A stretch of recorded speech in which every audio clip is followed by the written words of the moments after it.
ہمارے آقا علیہ الصلوۃ والسلام نے بہت پہلے فرما دیا تھا کہ قیامت قائم نہیں ہوگی کہ جب تک حجر اسود کو اس کی جگہ سے نہ اٹھا لیا جائے گا۔ 8 ذو الحجہ 317 سنہ ہجری، ان دنوں کرامتہ جو فرقہ تھا وہ کافی زور پکڑ چکا تھا۔ کرامتہ جس جگہ جس شہر میں جاتے وہاں کے شہر جی ہاں سارا سٹی ہی اجاڑ دیتے تھے۔ بڑھتے بڑھتے جب مقتدر باللہ کے زمانے میں یہ لوگ مکہ مکرمہ تک پہنچنے میں قابل ہوئے تو کرامتہ کے سردار ابو طاہر سلیمان بن الحسن نے حرم مقدس یعنی کعبہ مکرمہ پر حملہ کر دیا اور اس قدر قتل عام کیا کہ زمزم کا جو کنواں ہے وہ حاجیوں کی لاشوں سے بھر گیا۔ جی ناظرین، یہ سب کچھ کیوں ہو رہا تھا؟ What is the reason behind this? وہ چاہتے تھے کہ کعبہ شریف پر جو گولڈ کا، جی ہاں آج بھی وہ پرنالہ موجود ہے جو گولڈ کا بنا ہوا ہے، سونے کا بنا ہوا ہے، اور مقام ابراہیم اور حجر اسود یہ چوری کر کے اسے لے جانا چاہتے تھے۔ حملے کے وقت 2 آدمی پرنالے کو اکھاڑنے کے لیے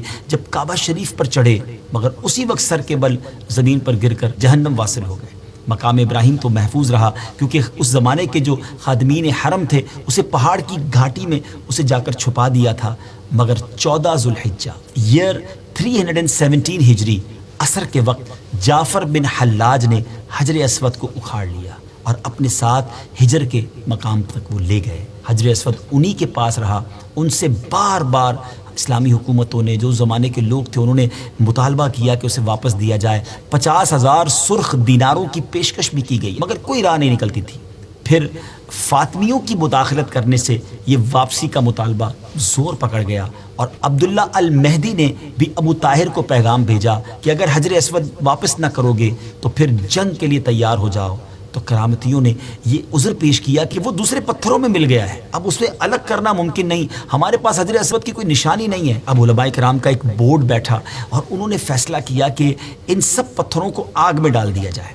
جو پتھر حجر اسود ہوگا وہ آگ میں جلے گا نہیں، پھٹے گا نہیں۔ اس طرح اس مقدس پتھر کی برتری اور مقبولیت کا لوہا منوا کر اسے 22 سال کے طویل عرصے کے بعد 10 ذو الحجہ ایئر 339 سنہ ہجری کو اسے واپس لایا گیا اور پھر کعبہ مشرفہ میں ایگزیکٹلی اسی مقام پر اس کی زینت بنایا گیا۔